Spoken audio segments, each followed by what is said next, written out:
கர்த்தர் நல்லவர், அவர் கிருபை என்றும் உள்ளது.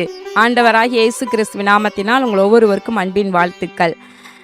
இன்று தேவனுடைய ஆசீர்வாதமும் கிருபையும் உங்களுக்கு பெருகி இருப்பதாக. இன்றைக்கு நாம் தியானிக்கும் வசனம் சங்கீதம் 139:16. என் கருவை உம்முடைய கண்கள் கண்டது. இங்கு சங்கீதக்காரன் இவ்விதமாக எழுதுகின்றார், என் கருவை உம்முடைய கண்கள் கண்டது. நம்ம நினைக்கிறோம் நம்ம ரொம்ப ஜோம் பண்ணி கூப்பிட்டாதான் ஆண்டவர் நம்மளை திரும்பியே பார்ப்பாரு அப்படின்னு நினைக்கிறோம். ஆனால் வசனம் சொல்லுகின்றது, நம்ம கருவிலே நம்மை பார்க்கிறாராம், நம்மை உருவாக்கினவர் அவர்தான். இதில் பாருங்க, அந்த வசனத்தில் என் அவயவங்களில் ஒன்றாகிலும் இல்லாதே போதே அவைகள் அனைத்தும் அவைகள் உருவேற்படும் நாட்களும் உமது புஸ்தகத்தில் எழுதியிருந்தது. இங்கே என்ன சொல்லப்படுதுன்னா, நம்ம அவயவங்கள் நமக்கு இதுதான் உருவம், நம்முடைய கைகள் இப்படி இருக்கும், நம்முடைய கால்கள் இப்படி இருக்கும், நம்முடைய முகம் இப்படி இருக்கும் என்று நம்முடைய அவயவங்கள் உருவாவதற்கு முன்னமே தேவன் அதை எழுதி வைத்திருக்கிறாராம். அவருடைய புஸ்தகத்தில் எழுதியிருக்கிறார். அது எப்போ உருவாகும், எப்போ உருவாக்கப்படும் என்பதெல்லாம் கூட அதில் புத்தகத்தில் எழுதியிருக்கிறாராம்.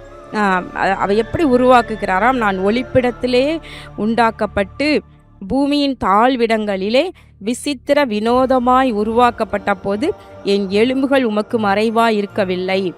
ஆண்டவர் நம்மை எப்படி உருவாக்குகிறாராம், ஒளிப்பிடத்தில் பூமியின் தாழ்விடங்களில் அவ்வளவு மறைவாக வைத்து அவர் சிருஷ்டிக்கிறாராம்.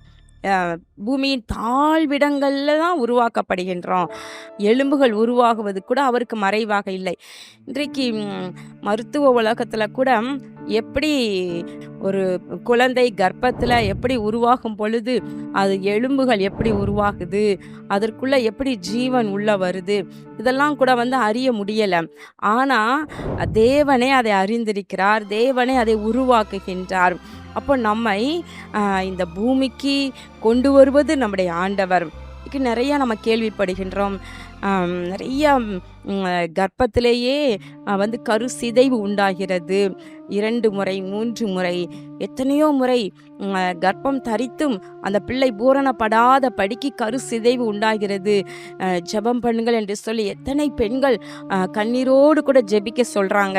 அப்போ இப்படிப்பட்ட சூழ்நிலையில் நாம் கருவாக இருந்த பொழுதே நம்மை சிதையாத படிக்கு அருமையாக நம்மை உருவாக்கி ஒரு குழந்தையாக அந்த பூமியில் பிறக்க வைத்து இம்மட்டுமாய் வாழ வைத்து நமக்கு உண்ண உணவு, உடை மற்றும் இருப்பிடம், சமுதாயத்தில் நல்ல ஒரு அந்தஸ்து இவைகளெல்லாம் கொடுத்து வாழ வைப்பது நம்முடைய ஆண்டவர். நம்ம நினைக்கிறோம் இது நம்முடைய பிரயாசத்தினால, நம்ம முயற்சியினால என்று யோசிக்கின்றோம். ஆனால் இல்லை, நம்முடைய ஒவ்வொரு அசைவையும் ஒவ்வொரு நடையையும் அவர் பார்த்து கொண்டே இருக்கின்றார். இந்த சங்கீதம் 139 ஒரு அருமையான சங்கீதம்.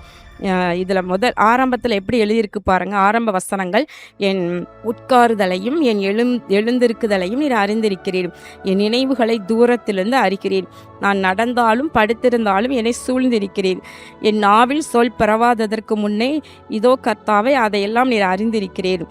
அப்போ பாருங்களேன், ஆண்டவர் நம்முடைய ஒவ்வொரு அசைவையும் அறிந்திருக்கிறார். நம்ம என்ன பேச போகிறோங்கிறது நம்ம பேசுவதற்கு முன்னதாகவே நம் நாவில் சொல் பெறவாததற்கு முன்னமே அவர் அறிந்திருக்கிறாராம். இப்போ இப்படி அழகாய் அறிந்து நம்மை சூழ்ந்து நம்மை நடத்துகிறார் நம்முடைய ஆண்டவர். அவருக்கு மறைவாக நம்ம எங்கும் போக முடியாது. எங்கே போனாலும் அங்கே அவருடைய கை நம்மை தொடர்ந்து வருகின்றது என்று இச்சங்கீதக்காரன் சொல்லுகின்றார். நாம் பிரியமானவர்களே, ஏதோ பிறந்தோம், ஏதோ உண்டோம், உறங்கினோம், எல்லோரை போல கடந்து போகிறோம் என்று, அதுதான் வாழ்க்கை என்று சொல்லி நீங்கள் அப்படி ஒரு ஓட்டத்தில் இருப்பீங்கன்னா இன்றைக்கே உங்கள் முடிவை மாற்றிக்கங்க.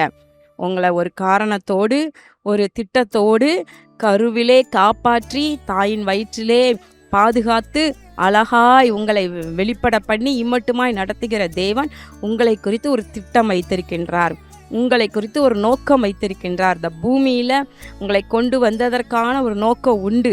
அதை நீங்கள் சரியாக புரிந்து கொண்டு தேவனுடைய சித்தத்தை நிறைவேற்றுபவர்களாக கண்ணும் கருத்துமாக செயல்படுங்கள். என் கருவை உம் கண்கள் கண்டது என்று பக்தன் சொல்வது போல கருவிலே நம்மை பார்த்த தேவன் இன்று இன்னும் எவ்வளோ அதிகமாய் நம்மை பார்த்து கொண்டிருக்கிறார். அதை மறந்து போகாதிருங்கள். இந்த பூமியில் வருகின்ற அவ்வப்போது வருகின்ற சில பாடுகள் நம்மை சேதப்படுத்தாது. கர்த்தர் நம்மை பாதுகாத்து கொண்டிருக்கிறார், நம்மை சூழ இருக்கிறார். கருவிலே பாதுகாத்தவர் இன்றும் பாதுகாக்க வல்லமை உள்ளவராய் இருக்கிறார். நாம் கண்களை மூடி ஜெபம் பண்ணுவோமா? எங்கள் அன்பின் பரலோக பிதாவே, இதோ இந்த நாளிலும் நாங்கள் தியானித்த வசனம் அருமையான ஒரு வசனம். கர்த்தாவே, என் கருவை உம் கண்கள் கண்டது.